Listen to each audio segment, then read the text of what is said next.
الحمدللہ والصلاة والسلام علی رسول اللہ وعلی آلہ وصحبہ اجمعین، اما بعد، اعوذ باللہ من الشیطان الرجیم۔ قل ان کان آباؤکم وابناؤکم واخوانکم وازواجکم وعشیرتکم واموال اقترفتموها وتجارة تخشون کسادها ومساکن ترضونها احب الیکم من اللہ ورسولہ وجہاد فی سبیلہ فتربصوا حتی یأتی اللہ بامرہ واللہ لا یہدی القوم الفاسقین۔ بسم اللہ الرحمن الرحیم۔ رب اشرح لی صدری ویسر لی امری واحلل عقدۃ من لسانی یفقہوا قولی۔ میرے محترم بزرگوں، میرے عزیز بھائیو، السلام علیکم ورحمۃ اللہ وبرکاتہ۔ جیسے کہ آپ سب لوگ جانتے ہوں گے کہ اکثر میں تقریر صرف انگریزی میں ہی کرتا ہوں،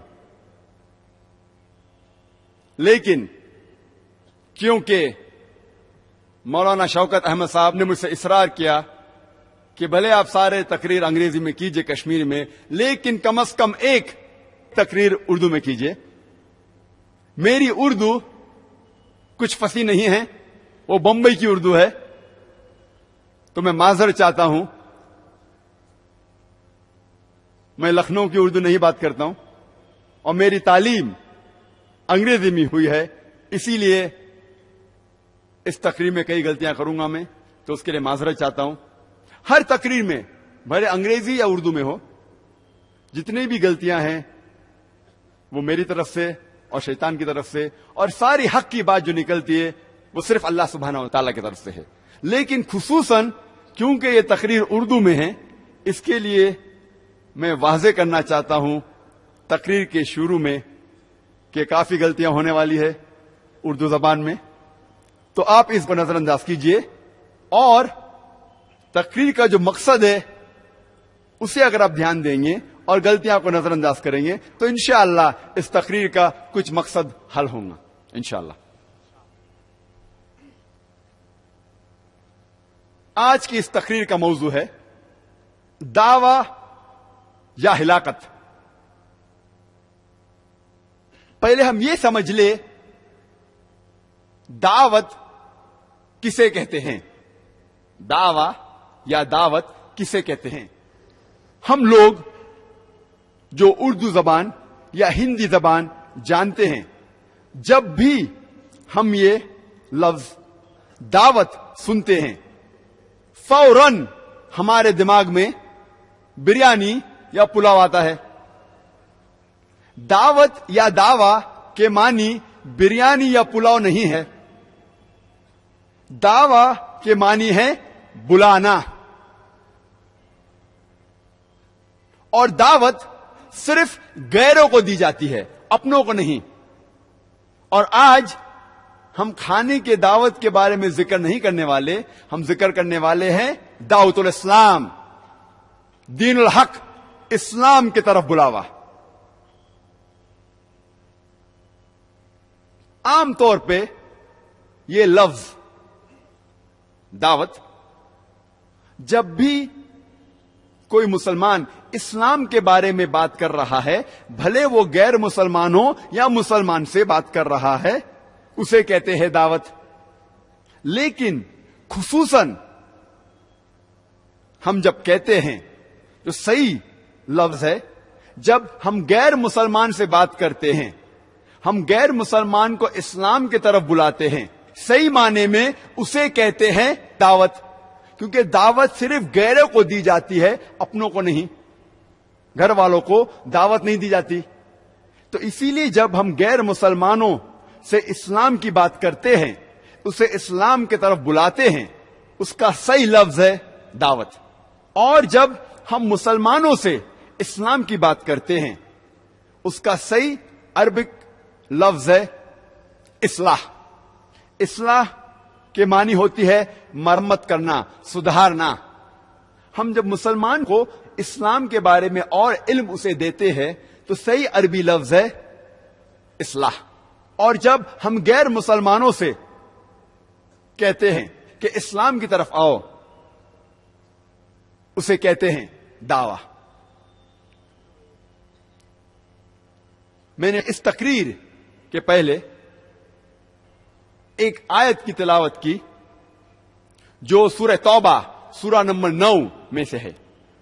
اور سورہ توبہ سورہ نمبر 9 سارے قرآن مجید میں سب سے سخت سورہ ہے. میں کیوں کہتا ہوں کہ سورہ توبہ سورہ نمبر 9 سارے قرآن مجید میں سب سے سخت سورہ ہے؟ کیونکہ یہ ایک واحد سورہ ہے جو بسم اللہ الرحمن الرحیم سے نہیں شروع ہوتا ہے. ورنہ قرآن مجید میں ہر سورہ کے پہلے ہے بسم اللہ الرحمن الرحیم، اللہ کے نام سے جو رحمت والا ہے. لیکن سورہ توبہ کے شروعات میں بسم اللہ الرحمن الرحیم نہیں ہے. اس کی کیا وجہ ہے؟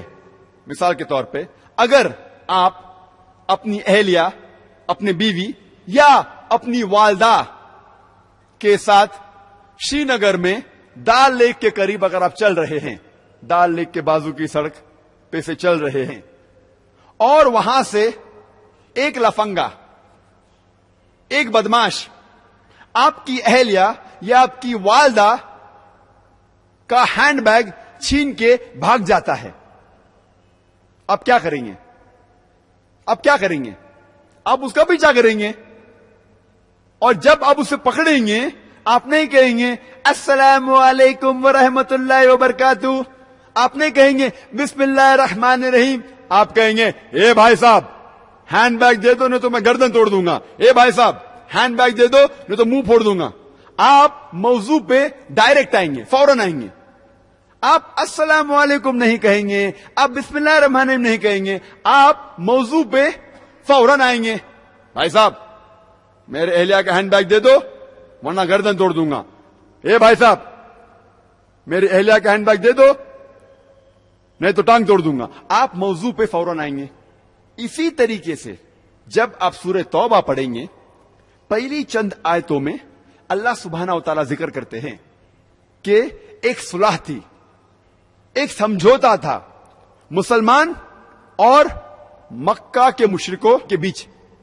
مکہ کے مشرکوں اور مسلمان کے بیچ ایک صلح تھا، ایک سمجھوتا تھا. اور یہ سمجھوتا، یہ صلح ایک طرفہ مشرکوں نے توڑ دیا. اللہ تعالیٰ ذکر کرتا ہے آیت نمبر 5 میں، اور انہیں خبردار کر رہے ہیں. اللہ تعالیٰ فرماتے مشرکوں سے اگر آپ 4 مہینوں میں نہیں سدھر جاؤں گے نہیں تو اعلان جنگ. اللہ تعالیٰ کہتے مشرکوں سے آپ نے صلح توڑ دی، اگر آپ 4 مہینے میں نہیں سدھرو گے تو اعلان جنگ. اور جب اللہ سبحانہ و تعالی مشرک کو خبردار ہو رہے ہیں، انہیں چیتاونی دے رہے ہیں، انہیں وارننگ دے رہے ہیں، بسم اللہ الرحمن الرحیم کی ضرورت نہیں. اللہ سبحانہ و تعالی موضوع پہ ڈائریکٹ فوراً آ جاتے ہیں. اسی لیے کچھ مفسرین کہتے ہیں کہ یہ سورہ توبہ سارے قرآن مجید میں سب سے سخت سورہ ہے. اور اس تقریر کے پہلے میں نے سورہ توبہ سورہ نمبر 9 آیت نمبر 24 کی تلاوت کی.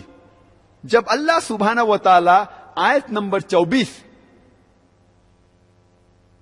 پہ آتے ہیں، اللہ تعالیٰ اب ہم مسلمانوں سے مخاطب ہیں، اب ہم سے کہہ رہے ہیں. وہاں کہہ رہے تھے مشرکوں سے. آیت نمبر 24 میں اللہ سبحانہ و تعالیٰ ہم مسلمانوں سے مخاطب ہو کے کہتے ہیں کل ان کان آباؤکم، کہو اگر وہ تمہارے والد ہوں. اللہ تعالیٰ فرماتے کل انکان آباؤکم، کہو چاہے وہ تمہارے والد ہوں، وہ ابناؤکم تمہارے بیٹے ہوں، وہ اخوانکم تمہارے بھائی ہوں، وہ ازواجکم تمہارے بیویاں ہوں، اہلیہ ہوں یا شوہر ہوں، وہ عشیرتکم یا تمہارے رشتہ دار ہوں. اللہ تعالیٰ فرماتے ہیں چاہے وہ تمہارے والد ہوں، تمہارے بیٹے ہوں، تمہارے بھائی ہوں، تمہارے بیویاں ہوں یا شوہر ہو یا تمہارے رشتہ دار ہو. اور اللہ سبحانہ تعالیٰ آگے بڑھتے ہیں وَأَمْوَالٌ اقْتَرَفْتُمُوهَا وَتِجَارَةٌ تَخْشَوْنَ كَسَادَهَا وَمَسَاكِنُ تَرْضَوْنَهَا، جو آپ نے جائیداد کمائی ہے اپنی زندگی میں، جس کی آپ تجارت کرتے ہیں، جو تجارت میں آپ کو ڈر ہے، خطرہ ہے کہ کمی ہوں گی، جس گھر میں آپ رہ رہے ہیں، اللہ سبحانہ و تعالیٰ فرماتے ہیں آپ کو کس سے محبت ہے؟ آپ کے والد سے، آپ کے بیٹوں سے، آپ کے بھائیوں سے، آپ کی بیویوں سے، آپ کے شوہر سے، آپ کے رشتہ داروں سے، آپ کی جائیداد سے. آپ کو ڈر ہے، خطرہ ہے اپنے تجارت کا، آپ کو ڈر ہے جس گھر میں آپ رہ رہے ہیں. اور اللہ تعالیٰ آگے فرماتے احب الیکم من اللہ ورسولہ وجہاد فی سبیلہ، اگر آپ ان 8 چیزوں سے زیادہ محبت کرتے ہیں، اللہ سے زیادہ، اللہ کے رسول سے زیادہ، اور اللہ کے راہ میں جہاد کرنے سے زیادہ، اللہ تعالیٰ فرماتے اگر آپ کو ان 8 چیزوں سے آپ کے والد، آپ کے بیٹوں، آپ کے بھائیوں، آپ کے بیوی اور شوہر، آپ کے رشتہ دار، آپ کی جائیداد جو آپ نے اکٹھا کی، آپ کی تجارت، آپ کے گھر، اگر ان سب چیزوں سے آپ کو زیادہ محبت ہے، اللہ سے زیادہ، اللہ کے رسول سے زیادہ، اللہ کے راہ میں جہاد کرنے سے زیادہ، تو اللہ تعالیٰ کہتے ہیں فتربصوا، ٹھہرو، رک جاؤ. جب اللہ تعالیٰ فرماتے ہیں فتربصوا، رک جاؤ، اللہ تعالیٰ کیا کہنا چاہتے ہیں؟ مثال کے طور پہ اگر ایک اسکول میں ایک بڑا طالب علم ایک چھوٹے طالب علم کو پریشان کر رہا ہے، اور وہ چھوٹا طالب علم بڑے طالب علم سے کہتا ہے ٹھہرو، میں میرے بڑے بھائی کو بلاؤں گا، اور اس کا بڑا بھائی اس علاقے کا سب سے بڑا گنڈا ہے، تو جب چھوٹا طالب علم بڑے طالب علم سے کہتا ہے ٹھہرو، وہ ایکچولی اسے کہہ رہا ہے بھاگ جاؤ، سدھر جاؤ، ورنہ میں تم کو سبق سکھاؤں گا. اسی طریقے سے اللہ تعالیٰ فرماتے فتربصوا، ٹھہرو، رک جاؤ، حتی یأتی اللہ بامری، جب تک اللہ سبحانہ و تعالی اپنا ڈسیشن، اپنا پیغام آپ تک نہیں پہنچائیں گے، جب تک اللہ سبحانہ و تعالی آپ کو ہلاک نہیں کرتے، جب تک اللہ سبحانہ و تعالی آپ کو برباد نہیں کرتے. فتربصوا حتی یأتی اللہ بامری واللہ لا یہدی القوم الفاسقین، اور اللہ سبحانہ و تعالی فاسق لوگوں کو ہدایت نہیں دیتا. اللہ تعالیٰ فرماتے اگر آپ کو ان 8 چیزوں سے آپ کے والد، آپ کے بیٹے، آپ کے بھائیوں، آپ کے شوہر اور بیویاں، آپ کے رشتہ دار، آپ کی جائیداد، آپ کی تجارت، آپ کے گھر، ان سب چیزوں سے زیادہ محبت ہے، اللہ سے زیادہ، اللہ کے رسول سے زیادہ، اللہ کے راہ میں جہاد کرنے سے زیادہ، تو اللہ تعالیٰ کہتے ٹھہرو، آپ لوگ سدھر جاؤ، نہیں تو اللہ سبحانہ و تعالیٰ آپ کو برباد کر دیں گا، اللہ سبحانہ و تعالیٰ آپ کو ہلاک کر دیں گا. واللہ لا یہدی القوم الفاسقین، اور اللہ سبحانہ و تعالیٰ فاسق لوگ کو ہدایت نہیں دیتا. اللہ تعالیٰ فرماتے ہیں سورہ محمد میں، سورہ نمبر 47 آیت نمبر 30 میں اللہ تعالیٰ فرماتے وَإِن تَتَوَلَّوْا يَسْتَبْدِلْ قَوْمًا غَيْرَكُمْ ثُمَّ لَا يَكُونُوا أَمْثَالَكُمْ، اگر آپ اپنے ذمہ داریوں سے بھاگو گے، آپ اپنی ذمہ داریاں نہیں نبھاؤ گے، تو اللہ تعالیٰ فرماتے اللہ تعالیٰ آپ کی جگہ ایک دوسری قوم لے کے آئیں گے، اور وہ آپ کی طرح نہیں ہوں گے. اگر آپ اپنے ذمہ داریوں سے بھاگیں گے، ذمہ داریاں نہیں نبھائیں گے جو اللہ سبحانہ و تعالیٰ نے آپ کو کہا ہے، وہ اگر آپ بات نہیں مانیں گے تو اللہ تعالیٰ فرماتے ہیں اللہ تعالیٰ آپ کی جگہ ایک دوسری قوم لے کے آئیں گے جو آپ کی طرح نہیں ہوں گے. یستبدل قوما غیرکم ثم لا یکونوا امثالکم. اور یہ اللہ تعالیٰ کا نظام ہے کہ جو لوگ باقی لوگ کو نیچے دیکھتے ہیں، اللہ سبحانہ و تعالیٰ وہ لوگ کو نیچے سے اٹھا کے ان کے سر پہ بٹھاتا ہے. مثال کے طور پہ اللہ سبحانہ و تعالیٰ نے پہلے یہود لوگ کو چنا تھا. اللہ سبحانہ و تعالیٰ نے اپنا کلام یہودوں پہ نازل کیا تھا، جوز لوگ پہ. اور اللہ تعالیٰ فرماتے ہیں سورہ جمعہ میں، سورہ نمبر 62 آیت نمبر 5 میں اللہ تعالیٰ فرماتے اللہ سبحانہ و تعالیٰ نے موسیٰ علیہ السلام کے ذریعے یہود کو کلام بھیجا تھا، لیکن وہ لوگ نے اللہ سبحانہ و تعالیٰ کی بات نہیں مانی. ان کی مثال گدھوں جیسی ہے جس کے اوپر کتاب لاد دی گئی ہے اور وہ سمجھتے نہیں. اور یہ یہود عربوں کو نیچے دیکھتے تھے. اللہ سبحانہ و تعالیٰ نے اپنے کلام کے ذریعے، قرآن مجید کے ذریعے، یہ عرب جو جاہل قوم تھی انہیں الحمدللہ دنیا کا سرتاج بنایا. الحمدللہ. اللہ تعالیٰ کہتے یستبدل قوما غیرکم ثم لا یکونوا امثالکم. اگر آپ اللہ سبحانہ و تعالیٰ کی بات نہیں مانیں گے، اپنے ذمہ داریاں نہیں نبھائیں گے، تو اللہ تعالیٰ آپ کی جگہ ایک دوسری قوم لے کے آئیں گے جو آپ کی طرح نہیں ہوں گی.